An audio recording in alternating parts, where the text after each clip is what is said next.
Et maintenant, nous allons procéder à la lecture du Seigneur. Du livre de l'Exode, chapitre 20, versets 1 à 17. D'accord.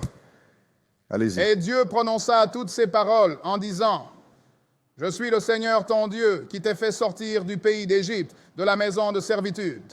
Tu n'auras pas d'autre Dieu devant moi. Tu ne te feras point d'image taillée, ni aucune ressemblance de ce qui est en haut dans le ciel, ni de ce qui est en bas sur la terre, ni de ce qui est dans les eaux sous la terre. Tu ne te prosterneras point devant elles, et tu ne les serviras point, car moi, l'Éternel ton Dieu, je suis un Dieu jaloux, visitant l'iniquité des pères sur les enfants jusqu'à la 3e et la 4e génération de ceux qui me haïssent, et faisant miséricorde à des milliers de ceux qui m'aiment et gardent mes commandements. Tu ne prendras pas le nom du Seigneur ton Dieu en vain, car le Seigneur ne tiendra pas pour innocent celui qui prend son nom en vain. Souviens-toi du jour du sabbat pour le sanctifier. 6 jours tu travailleras et feras tout ton ouvrage, mais le 7e jour est le sabbat du Seigneur ton Dieu. En ce jour, tu ne feras aucun travail. Toi, ni ton fils, ni ta fille, ton serviteur, ni ta servante, ni ton bétail, ni l'étranger qui est dans tes portes. Car en 6 jours, le Seigneur a fait le ciel et la terre, la mer et tout ce qui s'y trouve, et s'est reposé le 7e jour. C'est pourquoi le Seigneur a béni le jour du sabbat et l'a sanctifié. Honore ton père et ta mère, afin que tes jours soient longs sur la terre que le Seigneur ton Dieu te donne. Toi, tu ne tueras point, tu ne commettras point d'adultère. Tu ne déroberas point, tu ne porteras point de faux témoignages contre ton prochain. Tu ne convoiteras point la maison de ton prochain. Tu ne convoiteras point la femme de ton prochain, ni sa servante, ni son serviteur, ni son bœuf, ni son âne, ni rien de ce qui est à ton prochain. » Et passons maintenant à Ecclésiaste, le chapitre 12. Nous lisons les versets 13 et 14. Disons la conclusion de toute l'affaire. Crains Dieu et garde ses commandements, car c'est là le devoir de tout homme. Car Dieu amènera chaque œuvre en jugement avec chaque chose secrète, qu'elle soit bonne ou mauvaise. C'est ça. Et passons maintenant à l'Apocalypse, chapitre 22. Nous lirons les versets 14 et 15. Heureux ceux qui font ses commandements, afin qu'ils aient droit à l'arbre de vie et qu'ils puissent entrer par les portes dans la ville. Dehors sont les chiens, les sorciers, les débauchés, les meurtriers, les idolâtres et quiconque aime et pratique le mensonge.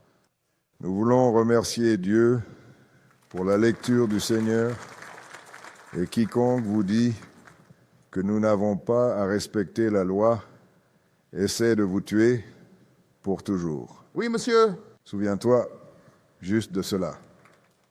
Ouais, et comme toujours, je suis heureux de me tenir devant vous le jour du sabbat du Seigneur. Je vais voir si mes vieilles jambes fatiguées peuvent passer à travers cette leçon. Je me sens abattu.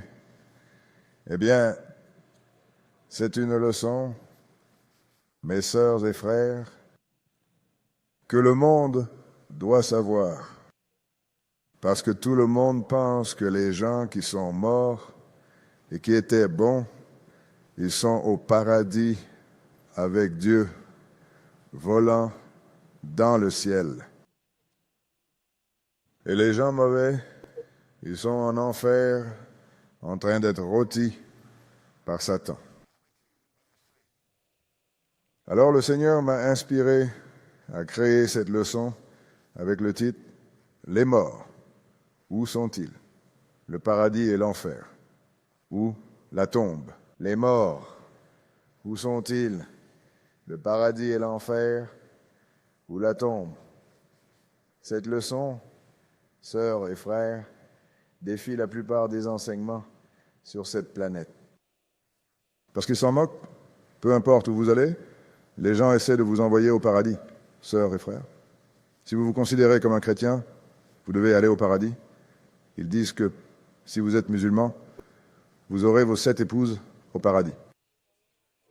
Eh bien, tout le monde essaie de vous y amener. Mais nous allons voir ce que le Seigneur dit à ce sujet, mes sœurs et frères, et nous allons lire certaines des choses qu'ils utilisent pour essayer de dire que le Seigneur va emmener quelqu'un au paradis. Alors, nous allons commencer par cela, dans Luc,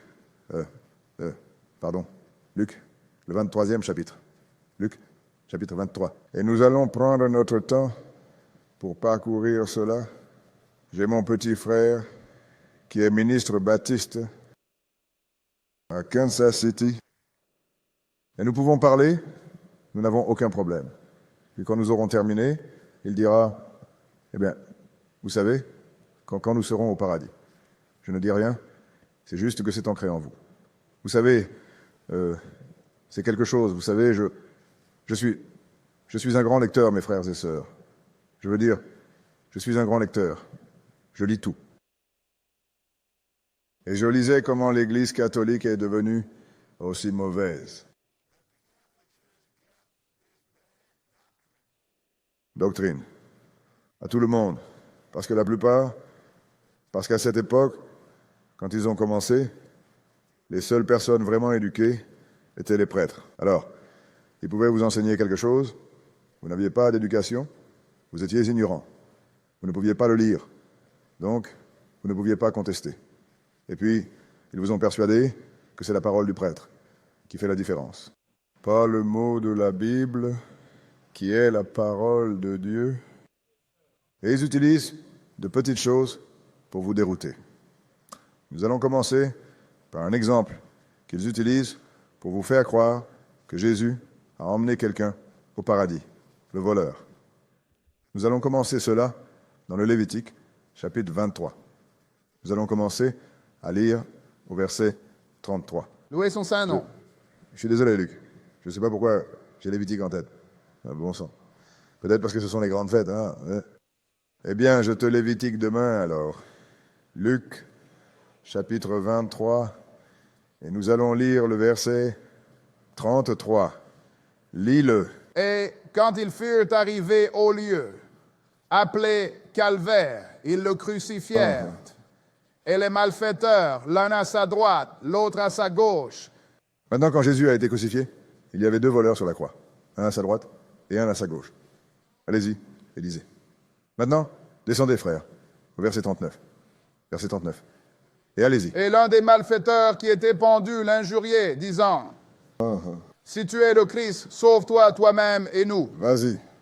Mais l'autre répondit et le reprit, disant, ne crains-tu pas Dieu? As-tu en toi la même condamnation? Maintenant, ce voleur-là, il réprimanda l'autre voleur. Ne crains-tu pas Dieu? Vas-y, lis. Et nous, c'est justement car nous recevons la juste récompense de nos actions. Mais cet homme n'a rien fait de mal. Maintenant, ce voleur a tout fait correctement. Il a reconnu sa transgression et il a dit toute la vérité. Jésus n'a rien fait pour mériter d'être sur cette croix. Mais vas-y, lis. Et il dit à Jésus, souviens-toi de moi quand tu entreras dans ton royaume. Maintenant, c'est le grand secret ici auquel personne ne fait attention. Ce voleur a fait une demande et cette demande que ce voleur a faite me fait comprendre que ce voleur avait une certaine compréhension. Il n'a pas dit « Emmène-moi avec toi ». Il a dit « Souviens-toi de moi quand tu viendras dans ton royaume ». Voyez, si vous ne savez pas quelle est la demande ou la question, vous ne pouvez pas comprendre la réponse. D'accord. Alors Jésus lui répondit. Allez-y, Élisée. Et Jésus lui dit, en vérité, je te le dis, aujourd'hui tu seras avec moi au paradis. Il a dit, en vérité, je te le dis. Et ils ont utilisé la ponctuation, aujourd'hui, virgule. Tu serais avec moi dans le paradis. Alors qu'ils auraient dû ponctuer, car c'est l'homme qui a fait la ponctuation, c'était simplement écrit. Cela aurait dû être, en vérité, je te le dis aujourd'hui, tu seras dans le paradis. Aujourd'hui. C'est ce que ça aurait dû être. Je te promets, en ce jour même, que lorsque je viendrai dans mon royaume, tu seras avec moi. Il lui répondit, selon sa demande, s'il n'avait pas à attendre le royaume, il lui aurait probablement dit, regarde, tu n'as pas besoin d'attendre le royaume, tu vas être avec moi maintenant. Alors maintenant, parce que ce voleur avait une certaine compréhension, sœurs et frères, il s'est repenti le dernier jour de sa vie et il a obtenu le salut. C'est ce que j'aime chez ce Dieu. Si tu te repens vraiment, Et confessez vos péchés. Vous pouvez être sauvés le dernier jour de votre vie, comme ce voleur l'a fait. Oui, monsieur. Mais ce voleur était un homme de compréhension. Laissez-moi savoir qu'il a lu un peu. Sa question, sa demande, me laisse savoir qu'il a lu. Car c'est quelque chose qu'il a lu. Allons dans 1 Corinthiens, le chapitre 15. C'est l'une des nombreuses choses qu'il a lues, et nous allons les lire, sœurs et frères. Une fois que nous aurons dépassé toutes ces petites façons dont ces gens interprètent ou paraphrasent la parole de Dieu pour vous faire croire ce qu'ils veulent que vous croyiez, 1 Corinthiens, chapitre 15, et nous allons commencer au verset 12. Cela parle de la résurrection ici. 15. Et nous allons commencer à lire au verset 12. D'accord? Lis. Or, si le Christ est prêché, qu'il est ressuscité d'entre les morts, comment certains parmi vous disent-ils qu'il n'y a pas de résurrection des morts? C'est Christ. Si nous prêchons que Christ est ressuscité des morts, comment se fait-il que, comme certains des PH sadducéens, ils ne croyaient pas à la résurrection? Christ n'est pas Christ n'est pas ressuscité des morts. Vas-y. S'il n'y a pas de résurrection des morts, alors Christ n'est pas ressuscité. S'il n'y a pas de résurrection des morts, Jésus n'est pas ressuscité. Continuez à Et lire. si Christ n'est pas ressuscité, alors notre prédication est vaine et votre foi est aussi Alors tu vaine. es ici pour rien. Si tu ne crois pas en la résurrection, pourquoi es-tu ici? D'accord. Allez-y. C'était la fin de ce 14. Nous allons passer au verset 20. Verset 20, allez-y. Mais maintenant, Christ est ressuscité des morts. Et il est devenu les prémices de ceux qui se sont endormis. Faites attention maintenant. Devenir les prémices de ceux qui se sont endormis. Cela signifie les prémices de ceux qui sont morts, sœurs. Ah et oui, frères. monsieur. Aucun avant lui. Enoch n'est pas mort. Ça. Il n'est donc pas ressuscité des morts, mais allez-y et lisez. Car puisque par l'homme est venue la mort, par l'homme est aussi venue la résurrection des Adam a morts. apporté la mort dans le monde, mesdames et messieurs. Adam et Ève, par l'homme est aussi venue la résurrection des morts. Pourquoi? C'est pourquoi Jésus devait avoir un corps. Il devait devenir homme. L'homme a tout gâché, donc l'homme devait le réparer. Vas-y. C'était la fin de cela.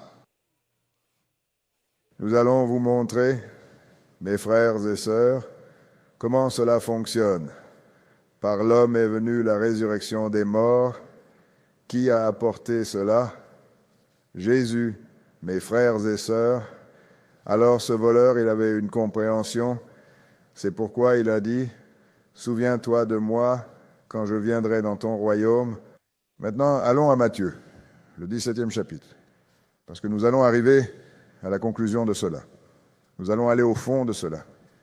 Nous aimons prendre notre temps et aller au fond des choses.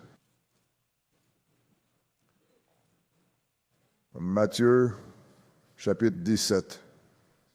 Parce que trop souvent, mes frères et sœurs, nous faisons des déclarations qui ne peuvent pas être vérifiées. Et nous allons vérifier cette déclaration parce qu'à un moment donné, quelqu'un a laissé tomber la balle.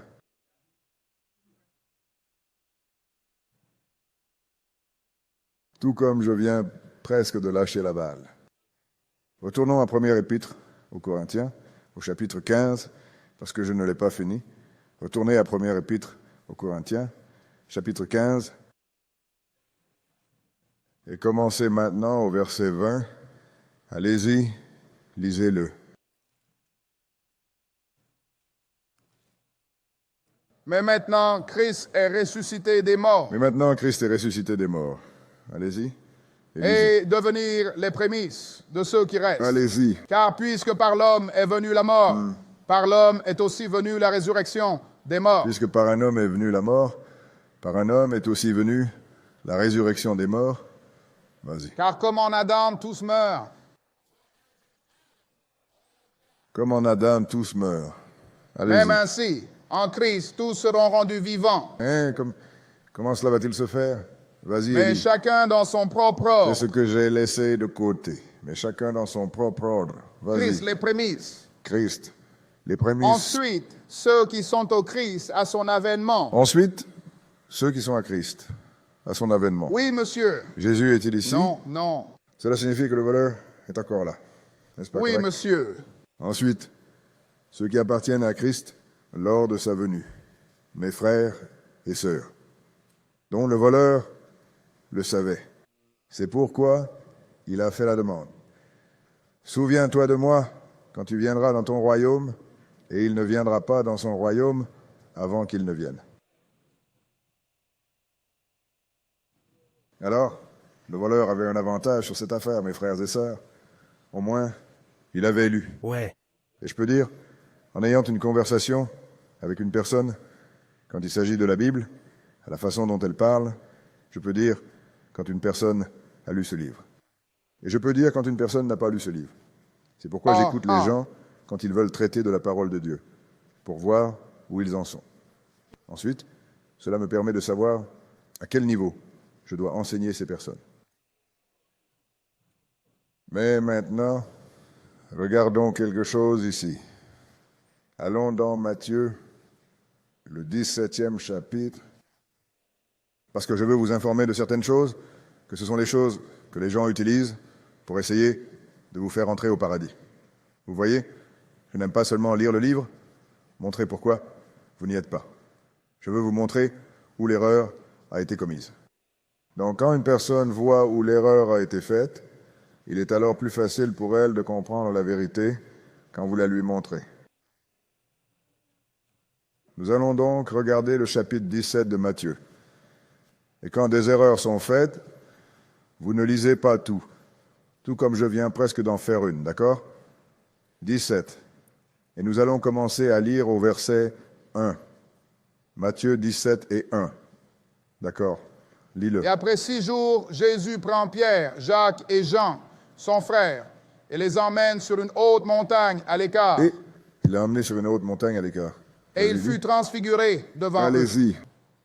Et son visage resplendit comme le soleil. Et son vêtement était blanc comme la lumière. Et voici, Moïse et Élie leur apparurent, parlant avec lui. Maintenant, leur apparaissant, Moïse et Élie, parlant avec lui. Les gens lisent cela et voient que Moïse est et Élie est au ciel. La première chose qu'il a dite, après 6 jours, il a emmené ses apôtres dans la montagne. 6 jours après quoi? Quand vous commencez par après 6 jours, la première chose que je veux demander, 6 jours après quoi? Alors revenons en arrière et voyons. Revenons au chapitre 16 de Matthieu et nous allons commencer à lire au verset 24. Matthieu, chapitre 16, verset 24. Lis-le. Puis Jésus dit à ses disciples, « Si quelqu'un veut venir après moi, qu'il renonce à lui-même, qu'il prenne sa croix et qu'il me suive. » Maintenant, si vous allez venir après Jésus, vous devez vous renier vous-même. Certaines choses que vous voulez, certaines choses que vous aimez, certaines choses que vous faisiez, vous devez éviter de faire ces choses. Si cela est contraire à la loi, descendez mentalement au verset 27. Car le Fils de l'homme viendra dans la gloire de son Père avec ses anges. Car le Fils de l'homme viendra. Il parle de venir, n'est-ce pas? Venir dans la gloire de son Père avec un ange. Allez-y, et lisez. Et alors il récompensera chaque homme selon ses œuvres. Maintenant, nous savons que c'est quand il vient, n'est-ce pas? Allez-y, lisez. En vérité, je vous le dis, il y a quelques-uns ici présents qui ne goûteront pas la mort avant de voir le Fils de l'homme venir dans son royaume. Les fils, dit certains, ici présents, qui ne mourront pas avant de voir le Fils de l'homme venir dans son royaume. Et qui étaient-ils? Est-ce qui étaient ces gars? C'étaient certains de ses apôtres. Vous voyez un des apôtres de Jésus quelque part ici? Non. Maintenant, passons directement au chapitre 17, mais ce que nous allons faire, c'est enlever le chapitre 17, parce que c'est l'homme qui a mis les chapitres ici. Et il a dit, je vous le dis, il y en a ici présents qui ne goûteront pas la mort avant de voir le Fils de l'homme venir dans son royaume. C'est spécifique.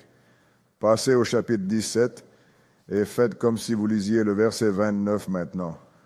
Et Allez-y. après 6 jours, Jésus prend Pierre, Jacques et Jean, son frère, et les emmène sur une haute montagne à l'écart. Après 6 jours, après avoir fait cette déclaration, qu'il y a des gens ici qui ne mourront pas avant de me voir venir dans mon royaume. Puis il les a emmenés sur la montagne. Allez-y, lisez. Et il fut transfiguré devant eux, et son visage resplendit comme le soleil, et ses vêtements devinrent blancs comme la oui. lumière. Voici, Moïse et Élie leur apparurent parlant avec lui. Est-il au paradis? Non, mes frères et sœurs, Jésus n'est pas ici. Alors qu'a-t-il fait? Il leur a donné une vision de lui venant dans son royaume. Parce que Pierre, Jacques et ces gars qui étaient avec Jésus, ils sont morts. Son royaume est ici et je ne les vois pas. Alors, ils sont morts. Et à qui parlait-il? Moïse et Élie. Vous voyez, Moïse et Élie sont au ciel. Eh bien, voyons ce que Jésus dit à ce sujet. Allons dans Saint Jean, le 3e chapitre. Les gens invoquent le Seigneur et mentent tout le temps en disant qu'ils le servent. Parfois, j'aime confronter des gens comme ça. Eh bien, vous savez, ce n'est pas possible de... Je dis, alors Jésus a menti, hein? Tout d'un coup, ils sont sans voix, parce qu'ils ne savent pas ce qui va suivre. Donc, quand tu as dit que quelqu'un te dit que Moïse, tu sais, tu as vu le char prendre Élie, boum, et l'a emmené au ciel, mais tu ne sais pas qu'il y a plus d'un ciel. D'accord. Hein? Il y en a 3. Il l'a emmené dans le 2e ciel, et l'a emmené où? Et s'est posé lui-même ainsi sur le 1er ciel. C'est pourquoi il a écrit une lettre quelques années plus tard. S'il était au ciel, tout ce qu'il avait à faire était de dire à l'ange, « Parle. » Exact. Il te parlera. Mais regarde ce qu'il dit ici. C'est ce que Jésus a dit. Et je crois que Jésus savait de quoi il parlait. Oui, il le fait. Parce qu'il parlait à Nicodème, un pharisien. Il l'a appelé, vous savez, c'est un des chefs de l'Église. C'est un des gars à qui les Romains ont donné l'autonomie. Les Romains, leur ont donné l'autonomie religieuse, sous l'Empire romain, tant qu'ils ne traversaient pas l'Empire romain. Et il parlait à Nicodème. Et Nicodème ne comprenait pas certaines choses, comme être né de nouveau et tout ça. Puis Jésus lui a finalement dit, verset 12, vas-y.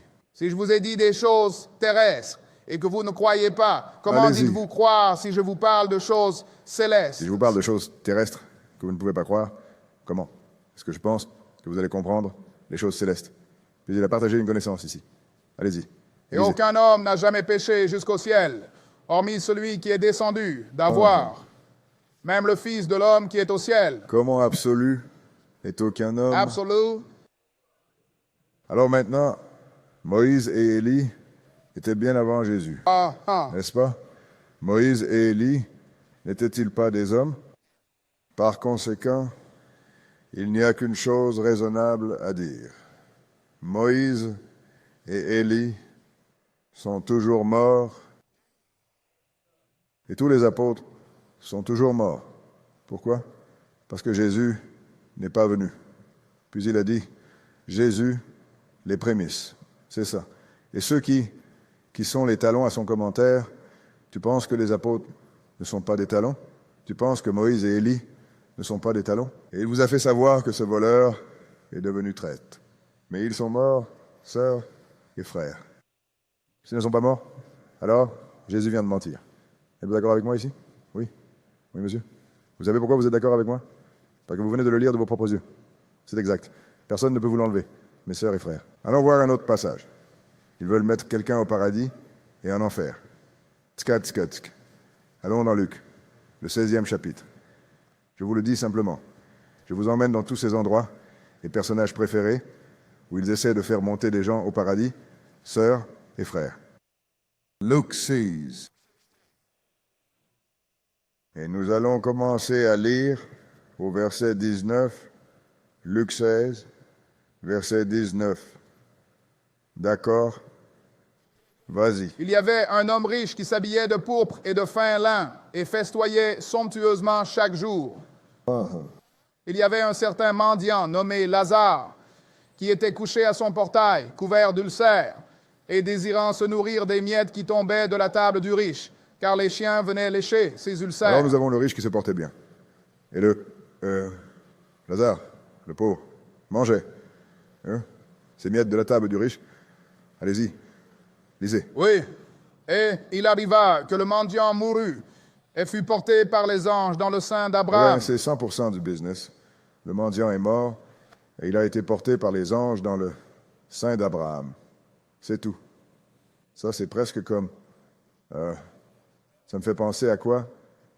Je me demande si les traducteurs ont quelque chose à voir avec cela, parce que nous allons analyser cela. Vas-y, lis. Le riche mourut aussi et fut Et l'homme enterré. riche est mort aussi, et il a juste été enterré. D'accord. Je suppose que Lazarus n'a pas été enterré. D'accord. C'est contraire à toutes les Écritures, mes sœurs et frères. Les Écritures de la Genèse à Malachie. Mais allez-y et lisez. Et en enfer, il leva les yeux, étant dans les tourments, et vit Abraham de loin et Lazare dans son sein. Allez-y. Et il cria et dit, Père Abraham, aie pitié de moi, et envoie Lazare pour qu'il trempe le bout de son doigt dans l'eau et rafraîchisse ma langue. Alors maintenant, ils peuvent se voir. Cela signifie que les gens en enfer, dans le sol maintenant, ils ont été grillés. Ils peuvent voir toutes ces personnes au paradis. Ils peuvent même communiquer. Donc, ces voix que vous entendez la nuit, peut-être que c'est leurs voix qui parlent l'une à l'autre au-dessus de votre tête.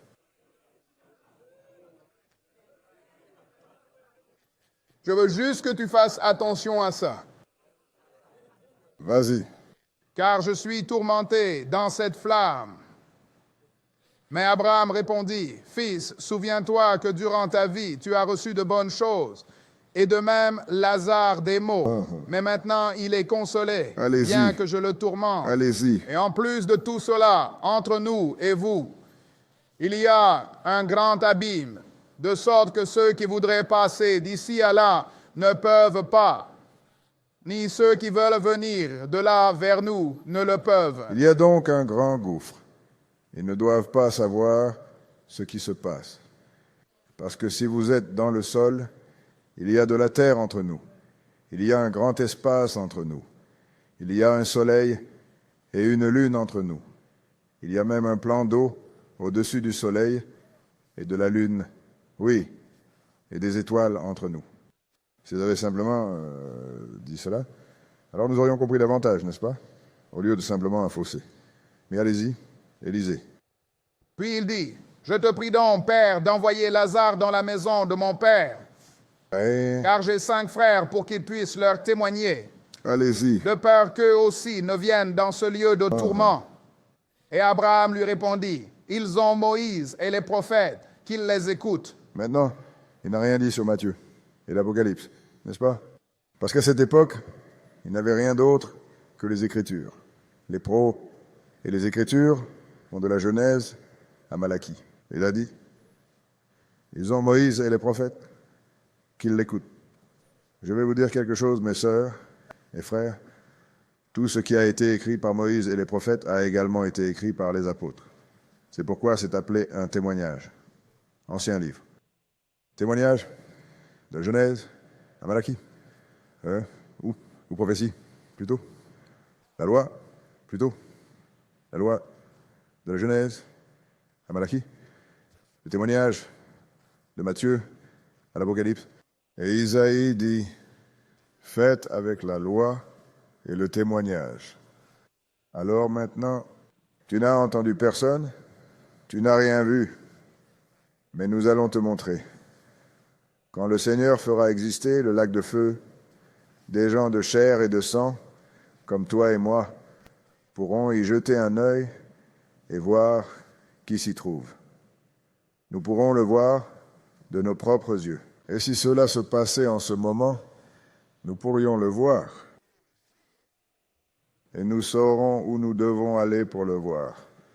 Alors poursuivons cela. Allons dans Ésaïe chapitre 66. Ésaïe 66. Parce que le Seigneur rend cela si clair. Je vous le dis, vous ne pouvez pas contourner cela. Ésaïe 66. Tu vois, il ne s'agit pas de crier et de sauter dans tous les sens. Il s'agit d'enseigner sa parole. C'est ce dont vous avez besoin. Vous n'avez pas besoin de drame. Vous avez besoin de connaissance. Le drame ne vous mène nulle part. La connaissance vous mènera partout, même dans le royaume du Père. Maintenant, cela parle de la venue de Jésus. Nous allons commencer au verset 15. Isaïe 66, verset 15. D'accord, lis-le. Car voici, le Seigneur viendra avec le feu et avec ses chars, comme un tourbillon, pour rendre sa colère avec fureur et sa réprimande avec des flammes de C'est la feu. venue du Seigneur. Et il va venir vraiment de manière terrible et en colère, mes frères et sœurs, parce que le monde est en désordre. Vas-y, Car Élie. c'est par le feu et par son épée que le Seigneur jugera toute chair. Et Allez-y. les tués par le Seigneur seront nombreux. Il va tuer beaucoup de gens. Voici Jésus, celui qui aime tout le monde. C'est un amour exigeant, n'est-ce Oui, pas? c'est le cas. Les tués du Seigneur seront nombreux. Allez-y, lisez. Puis, eux, ceux qui se sanctifient et se purifient, Pas ceux qui sont sanctifiés par le Seigneur et sa parole. Ceux qui se sanctifient eux-mêmes et se purifient eux-mêmes. Car beaucoup de gens courent en disant « Je suis sanctifié ». Et puis ils disent « Mais tu n'as pas besoin de respecter la loi. d'accord. Tu n'as pas besoin de respecter la loi alimentaire.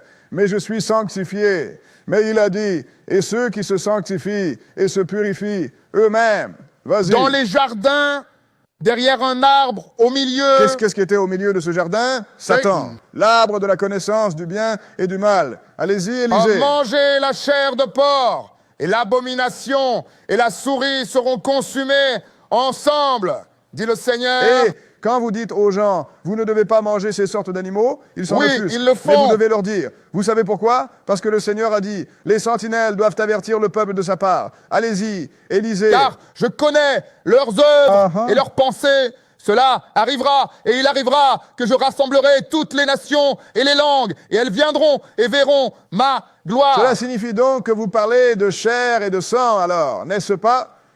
S'il dit, toutes les nations et langues viendront pour voir ma gloire. Cela signifie que tout le monde doit aller à Jérusalem parce que c'est là que ça va se passer. Passe à verset 23. Verset 23 et continue.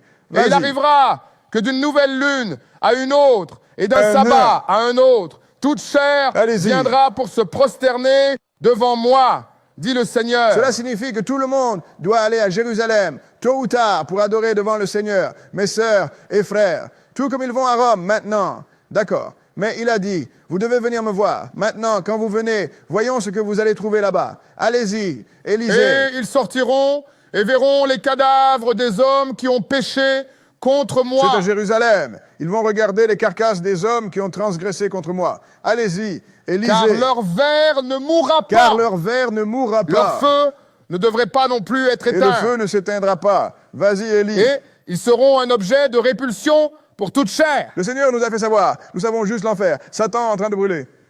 Et tu ne savais pas que des vers allaient te manger aussi, n'est-ce pas? D'accord. Et tu ne seras pas consumé, ni ne seras brûlé.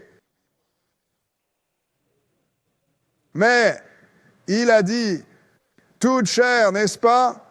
Et ils vont aller regarder les carcasses de ceux qui pêchent contre moi, chair et sang. Il a dit, toute chair, n'est-ce pas? Comment se fait-il alors que nous ne puissions pas voir les gens en enfer en ce moment? C'est exact. Parce que s'ils étaient là, nous devrions être capables de les voir. N'est-ce pas ce que le prophète Ésaïe Oui, a monsieur. dit? Et le prophète Ésaïe cite Dieu car il a dit « Ainsi parle le Seigneur ». Qui étaient ces personnes? Et quand ont-ils été jetés dans le lac de feu? Quand le lac de feu est-il venu à exister? Voyons si nous pouvons lancer ça maintenant. Allons dans l'Apocalypse, le chapitre 19. Parce que, souvenez-vous maintenant, nous parlions de la venue du Seigneur. N'est-ce pas ce que nous avons commencé dans Isaïe? Eh bien, nous allons regarder la venue du Seigneur à nouveau. Cette fois, écrite par Jean, dans l'Apocalypse. Oui, Jean a écrit l'Apocalypse. Frères et sœurs, l'Apocalypse, le 19e chapitre, et nous allons commencer à lire au verset 11. Apocalypse 19, verset 11. Vous lisez cela de vos propres yeux. Le lac de feu a été créé pour Satan et ses démons et ses anges, mais ils ne vont nulle part avant le jugement.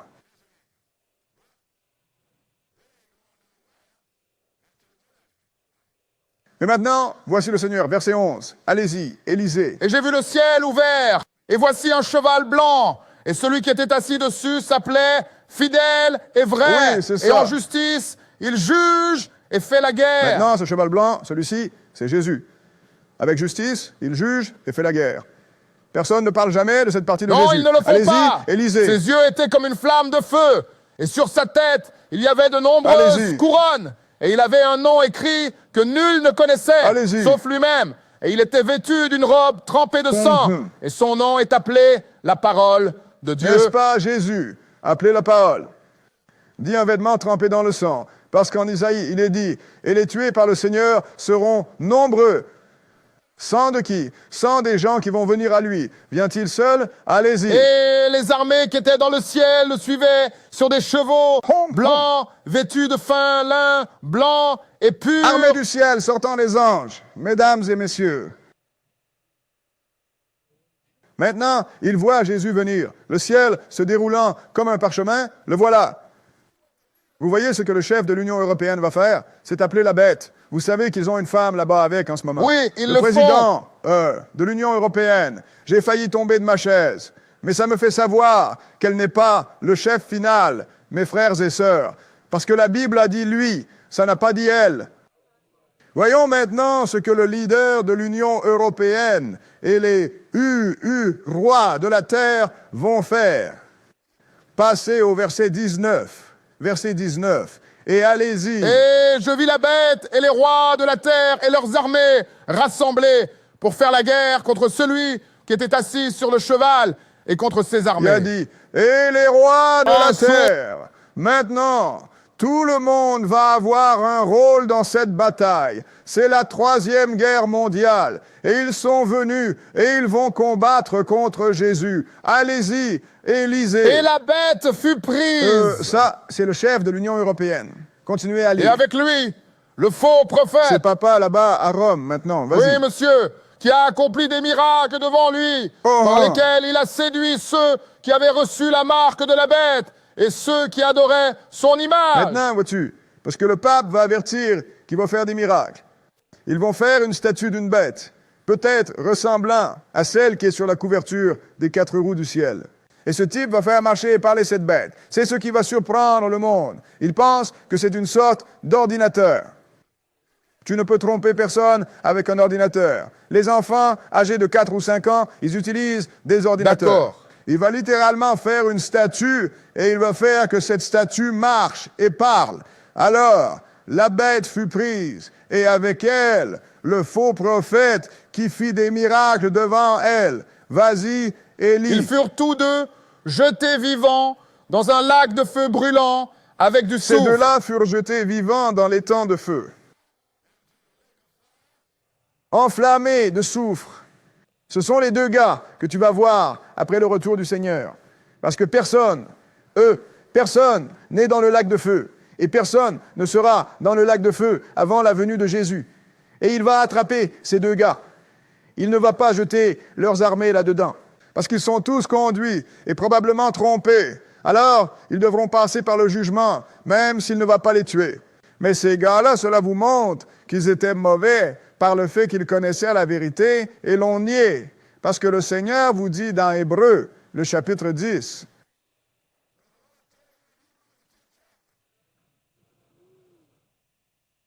que si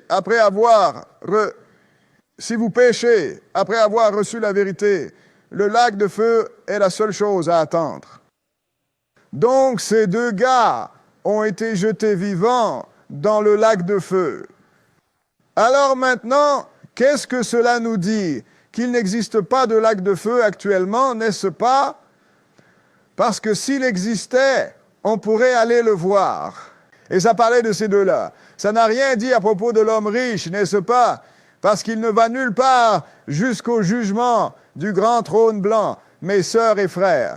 Donc, dans ce cas, Eh bien, si Lazare est dans le sein d'Abraham, alors allons voir où est Abraham. D'accord. Ensuite, nous saurons où Lazare est, s'il est dans son sein. Alors, allons dans la Genèse, le chapitre 25. C'est ainsi que vous renversez un mensonge, mes frères et sœurs, et vous l'abattez au sol pour qu'il ne puisse plus se relever. Genèse, chapitre 25. Parce que c'est de cela qu'il s'agit, mes sœurs et frères. Vous devez apprendre à vous sauver vous-même. Oui, tu le fais. Quand vous venez à l'église, vous venez pour apprendre ce que dit le Seigneur.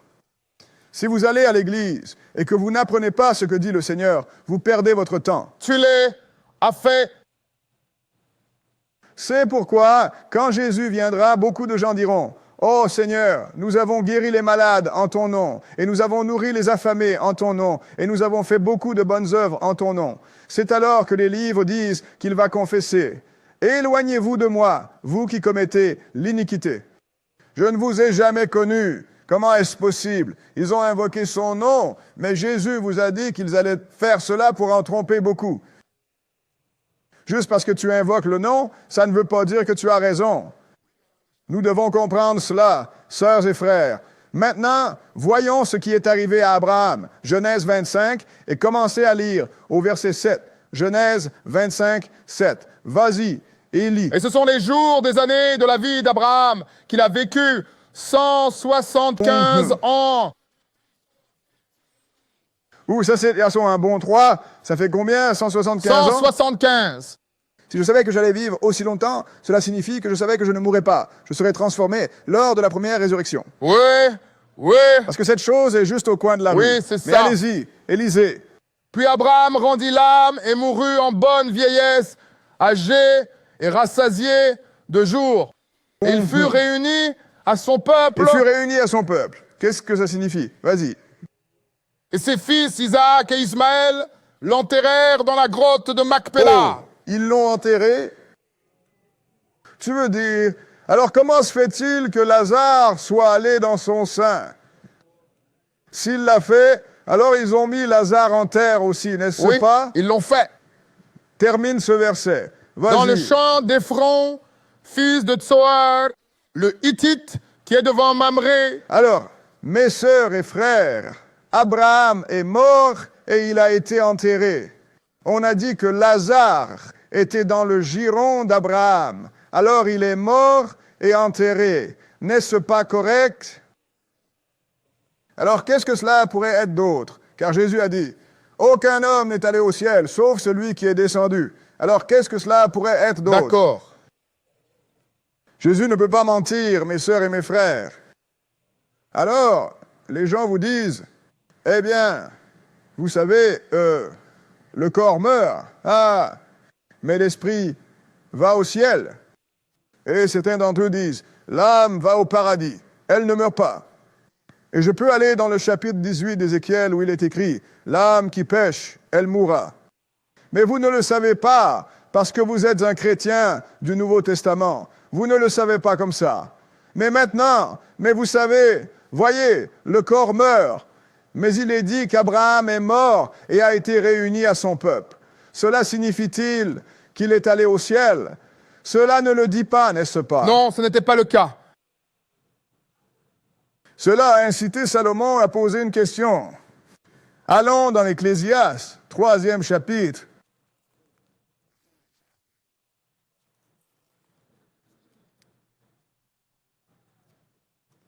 Parce que parfois, frères et sœurs, si vous faites attention à la question, vous obtiendrez peut-être une réponse.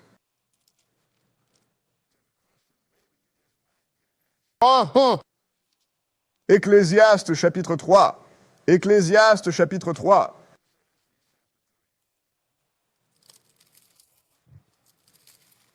Je pourrais avoir ce matériel marqué, mais je fais cela parce que je veux vous donner le temps d'atteindre l'Écriture, car je veux que vous lisiez cela avec moi. Ecclésiaste, chapitre 3. Et nous allons commencer à lire au verset 18. Parce que tout cela ici est vanité. Même nous sommes vanité, car nous n'allons pas rester humains. Même si vous allez dans le lac de feu, vous n'êtes plus humain, car un humain peut mourir. Les gens dans le lac de feu ne peuvent pas mourir. 13 et 18. Ecclésiaste, chapitre 3, et commencez à lire au verset 18. D'accord, lisez-le. J'ai dit en mon cœur concernant l'état des fils des hommes que Dieu pourrait se manifester à Allez-y. eux, qu'ils puissent voir qu'eux-mêmes sont des bêtes. On n'y pense même pas, n'est-ce pas? Aux yeux de Dieu, nous sommes aussi des bêtes. Mais allez-y et lisez ce qu'il dit ici. Allez-y et lisez. Car ce qui arrive aux fils des hommes arrive aux bêtes. Une même chose leur arrive. Allez-y. Comme l'un meurt, l'autre meurt aussi. Oui. Oui, ils ont tous un même souffle, de sorte que l'homme n'a pas de prééminence sur la bête. Tout comme un chien meurt, tu meurs. Tu respires l'air. Cet air sort de ton nez et il entre dans le nez du chien.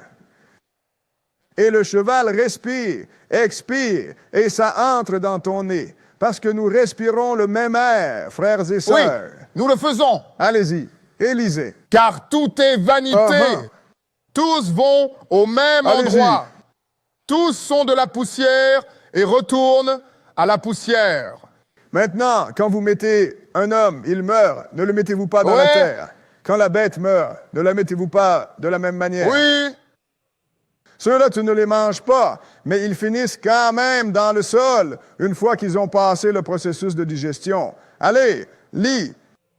qui connaît l'esprit de l'homme qui monte vers le haut et l'esprit des bêtes qui descend vers la terre? Maintenant, c'est une question. Qui sait? Mais je vais mettre une petite chose là-dedans. Qui sait si l'esprit des bêtes monte ou descend? Ou si l'esprit de l'homme monte? Qui sait? D'accord. Mais ensuite, nos frères Bouy, c'est leur esprit. Certains doivent poser cette question.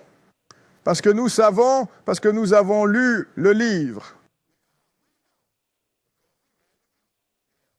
Alors, la première chose est que nous devons découvrir quelque chose. Nous devons découvrir quand l'esprit quitte l'homme. Maintenant, passons à Ecclésiaste, le 12e chapitre. Nous allons lire des passages solennels et dramatiques.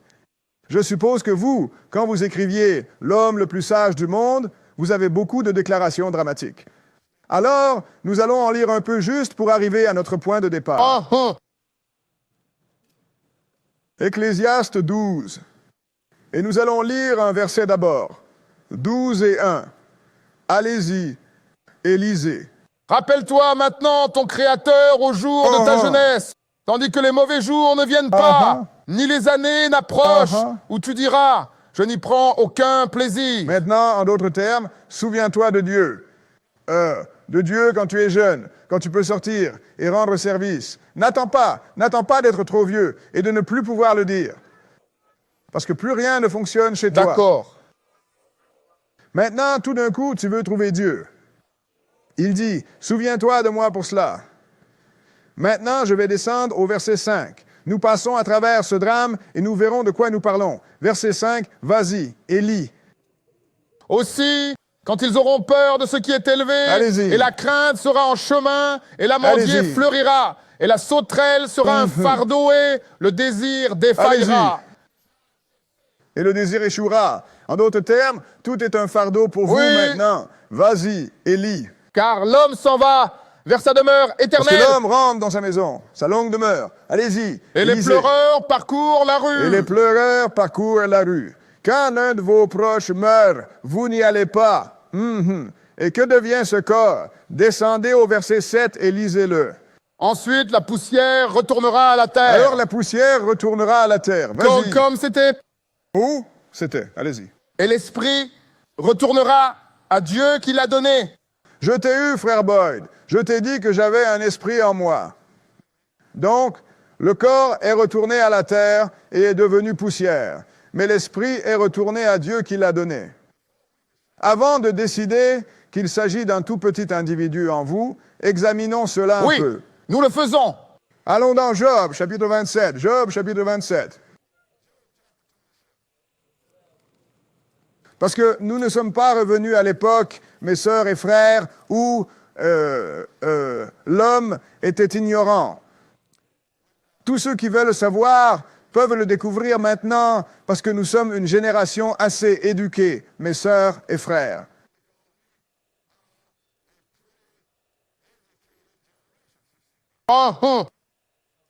Donc, mais si quelqu'un vous dit, alors montrez-moi où c'est écrit, et ensuite vous partez de là et enquêtez.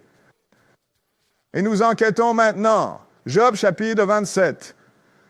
C'est quand Job était dans son chagrin, et nous allons commencer au verset 1.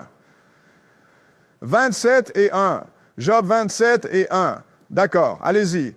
De plus, Job continua sa parabole et dit, « Aussi vrai que Dieu est vivant, qui a ôté mon Vas-y. jugement, et le Tout-Puissant, qui a vexé Allez-y. mon âme, tant que le souffle est en moi, Tant que mon souffle est en moi. Vas-y. et l'Esprit de Dieu est dans mes narines. Et l'Esprit de Dieu est dans mes narines. Mes lèvres ne devraient pas parler de méchanceté, ni ma langue proférer de tromperie. Attends une minute. Tu veux dire que tu as des petits bonshommes qui vivent dans ton nez. J'ai entendu un prédicateur il y a des années qui disait, voyez l'Esprit. Nous avions l'habitude, l'Esprit de Dieu est en nous. Voyez.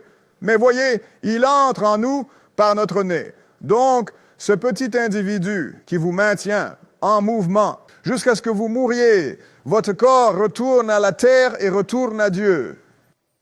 Mais il vit dans votre nez. Eh bien, nous allons alors découvrir quand est-ce que c'est entré dans votre nez.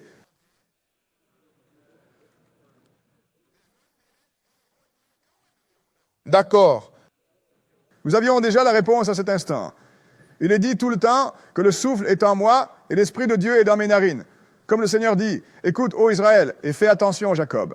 Parlez des mêmes personnes, parlez de la même chose, mais nous allons nous assurer, montez. Parce que tout ce que nous avons à faire, c'est aller à la création et découvrir ce qui est entré dans votre nez pour vous mobiliser. D'accord. Allons à la Genèse, le 2e chapitre. Simplicité, sœurs et frères. C'est tout. Simplicité. Je n'ai pas besoin de passer par une longue dissertation et de te parler pendant 1 heure pour te convaincre. Non, je vais te lire le livre. Oui, monsieur. Genèse chapitre 2, et nous allons lire le verset 7. Genèse chapitre 2 et verset 7. 2 et 7.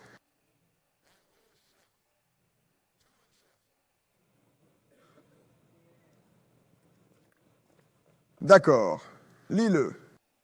Et le Seigneur Dieu forma l'homme de la poussière du Et sol le Seigneur Dieu forma l'homme de la poussière du sol et insuffla dans ses narines le et souffle de la insuffla vie. dans ses narines le souffle de vie. Et l'homme devint une âme vivante. Donc, c'est l'Esprit de Dieu qui est entré dans votre nez, sœurs et Oui, frères. monsieur. Et pour savoir que c'est toujours correct, par quoi respirez-vous maintenant? Par le nez. Donc maintenant, l'Esprit qui vous a quitté, sœurs et frères, c'est votre souffle. C'est tout. Et si vous retirez ce souffle, que se passera-t-il? Eh bien, allons-y et lisons-le. Allons au 104e chapitre des psaumes, psaume 104. Ouais, tu vois, ils vont te dire que l'Esprit retourne à Dieu. Compris. Tu vas leur dire, non, attendons un instant maintenant. Regardons quelque chose. Tu vas les emmener à Job. Et ensuite, tu vas passer de Job au chapitre 104 des psaumes. Oui, monsieur. Parce que vous savez qu'un et un font 2. Ensuite, si vous enlevez un de 2, que reste-t-il? Il reste 1. C'est aussi simple que ça. N'est-ce pas ce qu'ils nous ont appris en maths quand nous étions à l'école? Comment vérifier votre problème? Si vous ajoutez quelque chose, la meilleure façon de le vérifier est de soustraire la même chose que vous avez ajoutée. Et cela devrait revenir à son nombre d'origine. Oui, monsieur. La même chose avec la parole de Dieu, sœurs et frères. Simplicité. Simplicité. Simplicité. Psaume 104. Et nous allons commencer à lire au verset 21. 104 et 21. D'accord. Lis-le. Les jeunes lions rugissent après leur proie et cherchent leur nourriture de Dieu. C'est tout. Parce que Dieu fournit, il fournit tout, il nourrit tout. Vas-y. Le soleil se lève, ils se rassemblent et se couchent dans leur tanière. Maintenant, n'avons-nous pas dit que nous ne sommes pas différents des bêtes? Alors, qu'a fait l'homme? Allez-y, lisez. L'homme sort pour son travail, pour sa tâche, jusqu'au soir. C'est son salaire, sa paix. Vas-y. Allez-y, lisez. Ô Seigneur, que tes œuvres sont nombreuses. Dans la sagesse, tu les as toutes Allez-y. faites. La terre est pleine de tes richesses. Le Seigneur a tout fait. La terre est remplie des richesses du Seigneur. Quel verset? C'était la fin de 24. Allez-y, lisez. Ainsi est cette grande et vaste mer, où se trouvent toutes choses, rampantes, innombrables, tant les petites que les grandes bêtes. C'est la terre, et elle couvre toutes les choses qui sont dans la mer, mes sœurs et frères. Le Seigneur est celui qui les nourrit. Passez au verset 27, et continuez. Tous ces êtres espèrent en toi, afin que tu leur donnes leur nourriture en temps voulu. Nous attendons tous le Seigneur, afin qu'il nous donne notre nourriture en temps voulu. Allez-y, et lisez. Comme tu les donnes, ils les C'est rassemblent. juste. Nous rassemblons ce que le Seigneur nous donne. C'est pourquoi nous remercions le Seigneur tout le temps. Allez-y, et lisez. Tu ouvres ta main, ils sont remplis de biens. Tu caches ton visage, ils sont troublés. Tu leur retires le Vas-y. souffle, ils meurent et retournent à leur poussière. Attends une minute. Si tu devais retirer leur souffle pour les tuer, alors pourquoi meurent-ils? Je veux dire, pourquoi sont-ils morts quand l'esprit les quitte? Parce que le souffle et l'esprit, dans ce cas, c'est la même chose. C'est pourquoi nous avons une leçon qui s'appelle l'Esprit de Dieu, sous ses multiples formes. Alors, vous savez combien de formes l'Esprit de Dieu mentionne? Donnez un bon exemple. Il a dit, ils retirent leur souffle, et ils meurent et retournent, où? À la poussière. À la poussière d'où il a été pris. D'où ils sont revenus. D'accord. Maintenant, passons à Jacques. Le livre de Jacques, c'est juste après le livre des Hébreux, le livre de Jacques. Parce que Jacques s'attaque aux gens qui courent partout en disant j'ai la foi, je n'ai pas besoin de faire des œuvres. Oui, t'étais... Alors, il est repris à ce sujet. Et beaucoup de gens vous disent ça. Vous n'avez pas besoin de faire de travaux. Christ a fait tout cela. Christ a fait ce qui était écrit pour lui.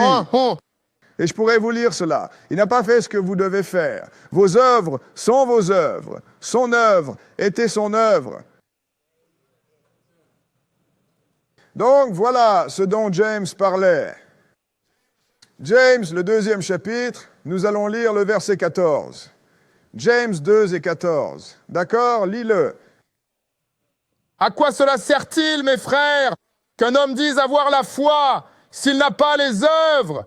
La foi peut-elle le sauver? C'est une bonne question, là. Je peux y répondre maintenant? Non. Passez maintenant au verset 17 et lisez-le. Même la foi, si elle n'a pas d'œuvre, est morte étant seule. C'est mort tout seul. Je crois en Dieu. J'ai foi en Jésus, mais je ne suivrai pas sa loi. Et regarde à quoi il l'a comparé. Saute au verset 26 et vas-y. Car comme le corps sans l'esprit est mort, Oui. ainsi la foi sans les œuvres est morte aussi. Alors, comme le corps sans l'esprit est mort, quel est cet esprit qui te quitte quand tu meurs? Souffle. Le souffle de vie. Je me souviens, quand j'ai d'abord parlé à un frère, j'ai dit, alors tu as un petit esprit dans ton nez. De quoi tu parles, mec? J'ai dit, je vais lui montrer. Il l'a lu et il ne savait pas quoi en faire. Vous devez le compléter, frères et sœurs. Donc, l'esprit qui est dans nos narines, si cela est retiré, nous mourrons, mes sœurs et mes frères. Et c'est ce qui est si facile avec la parole de Dieu. Vous pouvez le prouver. Tout ce que vous avez à faire est de demander à quelqu'un de mettre un oreiller sur son nez et sa bouche, et de le maintenir assez longtemps. Oui, Et ils vont mourir. ils vont mourir.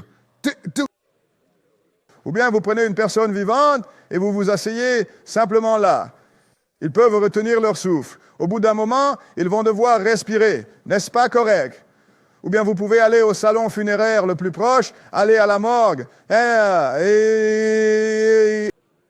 voyez les gens allongés sur la dalle. Peu importe combien de temps vous attendez, vous ne les verrez pas prendre un souffle. Parce qu'ils sont morts. C'est si simple, n'est-ce pas? Oui, monsieur. Voyez? La parole de Dieu peut être prouvée, mes frères et sœurs. Et cet autre truc avec lequel ils veulent remplacer la parole ne peut pas être prouvé. Allons dans Hébreux, le 11e chapitre. Maintenant, nous allons regarder les gens qui ont vraiment fait l'œuvre de Dieu. Ce sont les patriotes dont nous parlons. Hébreux chapitre 11. Oui, James? Nous revenons juste à quelques endroits, et tu es dans Hébreux. Hébreux chapitre 11. Et nous allons commencer au verset 1. Tu vois, c'est ce que j'aime dans la parole de Dieu. Tu peux tout prouver. C'est pourquoi, quand les prophètes parlent de l'opération de la dynastie des gentils de Nabuchodonosor à l'Union européenne, je l'ai prouvé. Comment ai-je fait cela? J'ai lu la prophétie et j'ai recherché dans l'histoire, et cela s'est passé exactement comme il a dit. Oui, l'Empire romain n'est pas venu après l'Empire babylonien. L'histoire dit que cela est venu à la fin du 4e Empire. Tout est en ordre, mes frères et sœurs, car la parole de Dieu peut être prouvée. Hébreux chapitre 11, verset 1, lisez-le. Maintenant, de la foi et la substance des choses espérées. Et la preuve des choses non vues. Car c'est par elle que les anciens obtiennent une bonne réputation. Maintenant, regarde. Mais d'après ce que nous voyons, nous avons vu. Nous n'étions pas là quand Dieu a créé la terre. Mais nous y croyons, n'est-ce pas? Et pourquoi avons-nous cette croyance? Parce que nous avons la preuve que Dieu a fait ce qu'il avait dit qu'il ferait au début. Nous avons des preuves. Un frère m'a demandé une fois, comment sais-tu que Dieu a créé l'homme? J'ai répondu, t'es là? Non? C'est ça. C'est ça. Mais les anciens, par la foi, les anciens ont obtenu un bon témoignage. Passez au verset 7 et continuez. Par la foi, Noé, averti par Dieu de choses qui ne se Vas-y. voyaient pas encore, agit par crainte, prépara une arche pour sauver Allez-y. sa maison, par laquelle il condamna le monde et devint héritier de la justice qui est par la foi. Maintenant, Noé, il n'y avait pas de grande eau. Mare, de l'eau qui traînait, c'était sur la terre sèche. Cet homme a construit un grand bateau sur la terre sèche, parce qu'il croyait en Dieu quand il a dit « Je vais noyer tout le monde. Maintenant, construis ton bateau et sauve-toi, ainsi que certains animaux. Eux et les animaux, les espèces que je veux que tu sauves. » Alors, il l'a construit. Vas-y, Élie. Par la foi, Abraham, lorsqu'il fut appelé à sortir vers un lieu qu'il devait ensuite recevoir en héritage, obéit, et il partit sans savoir où il Alors, allait. Abraham ne manqua pas un mot. Le Seigneur lui dit « Va là-bas, je vais t'envoyer au pays de Canaan. Je vais te le donner à toi et à ta descendance. » Il n'a pas manqué un mot. Il y est allé. Pourquoi? Parce qu'il croyait en Dieu. C'est ça la foi, la croyance, mes frères et sœurs. Passez au verset 13 et lisez-le. Par la foi, Sarah elle-même reçut la force de concevoir une semence et enfanta un enfant alors qu'elle était d'un âge avancé parce qu'elle estima fidèle celui qui avait promis. Elle l'a fait. Elle a jugé fidèle celui qui avait fait la promesse, mes sœurs et frères. Lisez le verset 13 maintenant. Tous ceux-ci sont morts dans la Cela foi. parle d'Abraham et de tous les prophètes, et de Sarah, et de Moïse, tout le monde. Tous sont morts dans la foi. Allez-y et lisez. N'ayant pas reçu les promesses, N'ayant pas reçu les promesses, mes frères et sœurs, allez-y et ils lisez. l'ont vu de loin et en ont été convaincus, les ont embrassés et ont confessé qu'ils étaient étrangers et pèlerins sur la terre. Maintenant, comment es-tu un étranger et un pèlerin sur cette terre? En respectant la loi de Dieu et ne pas se laisser prendre par le péché. Vous êtes un pèlerin. Donc, quand je nomme tous ces patriarches que vous savez qui seront dans le royaume, ils sont tous morts et n'ont pas reçu la promesse vont-ils l'obtenir avant nous? Voyons voir. Passez au verset 39. Verset 39. Verset 39. Et continuez. Et tout ceci, ayant obtenu un bon témoignage par la foi. C'est tout vous. Nous avons obtenu un bon témoignage par la foi. Allez-y. Ne et pas lisez. recevoir la Ne promesse. ressort pas la promesse. Voici Élie. Dieu ayant prévu quelque chose de meilleur pour nous, afin qu'il ne soit pas rendu parfait sans nous. C'est ça. Vous savez ce que c'est que d'être parfait? Quand vous êtes Dieu, il ne pouvait pas être rendu parfait sans nous. Cela signifie qu'ils sont toujours morts, sœurs et frères. Oui, ils le sont. Toujours morts. Souvenez-vous de cette parabole que le Seigneur a donnée à propos des gens travaillant dans la vigne. Certains ont commencé tôt, certains ont commencé à midi, certains ont commencé à la fin de la journée, à la 12e heure. Et quand le Seigneur les a payés, il leur a payé la même chose à tous, n'est-ce pas? Ah, pas de nain. Oui, il l'a fait. Pas parce que vous vous préparez à devenir Dieu, mes frères et sœurs. Maintenant, Pierre, en utilisant les écrits de David, montre que Jésus est le seul qui avait reçu la promesse. Vous savez, quand il est venu par l'homme et est devenu chair et sang, il utilise David, il utilise les écrits de David pour montrer que nous sommes les seuls. Allons dans les Actes, le 2e chapitre. Que Jésus est le seul qui avait reçu la promesse. Actes, chapitre 2. Vous voyez, vous devez passer par tout cela pour dissiper un mensonge et de mauvaises doctrines, sœurs et frères. Parce que quand vous passez par tout cela, il y a encore des gens qui ne veulent pas l'accepter. Alors, si vous ne croyez pas à la Bible, à quoi croyez-vous alors? C'est une grande question. Acte 2, et nous allons commencer à lire au verset 22. 2 et 22. Allez-y et lisez-le. Homme d'Israël, écoutez ces paroles. Jésus de Nazareth, un homme approuvé par Dieu parmi vous par des miracles, des prodiges et des signes que Dieu a fait par lui au milieu de vous, comme vous le savez vous-même. Allez-y. Étant livré par le dessein déterminé et la prescience de Dieu. Tu sais, quand il a dit, livré par la connaissance déterminée, le conseil et la prescience de Dieu, cela signifie que la prophétie t'avait déjà dit ce qui allait arriver à Jésus. Vas-y, lis. Vous l'avez pris et par des mains méchantes l'avez crucifié. Allez-y. et tué, que Dieu a ressuscité, ayant délié les douleurs de la mort, car il n'était pas possible qu'il en soit retenu. Cela signifie que la mort ne pouvait pas le retenir, parce qu'il est venu en tant que corps, il était Dieu, il devait redevenir ce qu'il était. Allez-y, lisez. Car David, parlant de Car lui, David parle à son sujet. je Allez-y. voyais toujours le Seigneur devant moi. Il est à ma droite, Allez-y. je ne devrais pas être ébranlé. Maintenant, David l'a dit. Allez-y, C'est lisez. pourquoi mon cœur s'est réjoui et ma langue était dans l'allégresse. En outre, ma chair reposera dans l'espérance. Allez-y. Parce que Maintenant, vous savez, David a D'accord. parlé de lui. Revenons un peu en arrière. Parce que tu ne laisseras pas mon âme en enfer, ni ne permettras à ton sein de voir la corruption. Voyons ce qui se passe. Parce que j'insistais une fois, cela parle de Jésus. Il a dit, oui, je peux voir ça. Tu veux dire que Jésus est allé en enfer? C'est ce que le livre dit.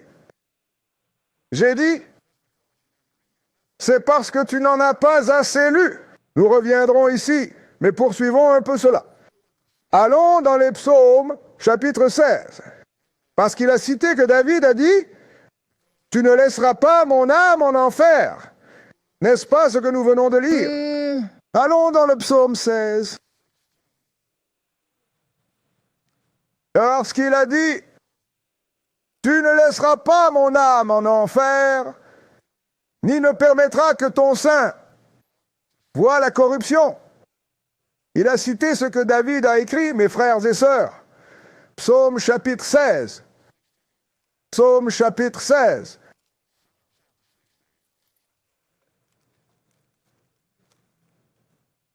Et nous allons commencer à lire au verset 8. Psaume chapitre 16. Et nous allons commencer à lire au verset 8. psaumes 16 et 8.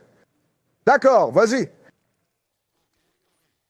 J'ai constamment placé le Seigneur devant moi. Parce qu'il est à ma droite, je ne serai pas ébranlé. Par Allez-y. conséquent, mon cœur est joyeux et ma gloire se réjouit. Ma chair se reposera aussi dans l'espérance. Vas-y. Car tu ne laisseras pas mon âme en enfer, ni ne permettras que ton sein voie la corruption. C'est ce que nous venons de lire. N'est-ce pas correct?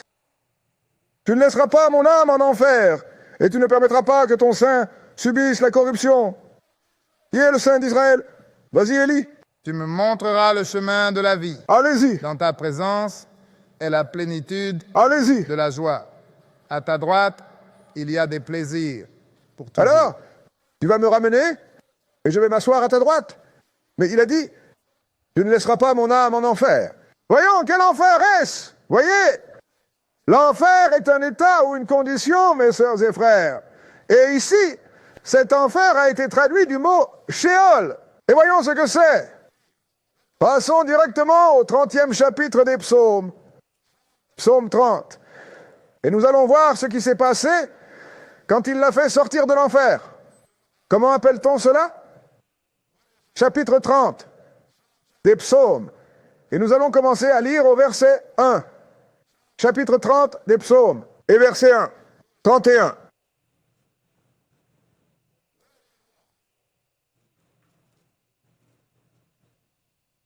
D'accord, lis. Je t'exalterai, ô Seigneur, car tu m'as élevé.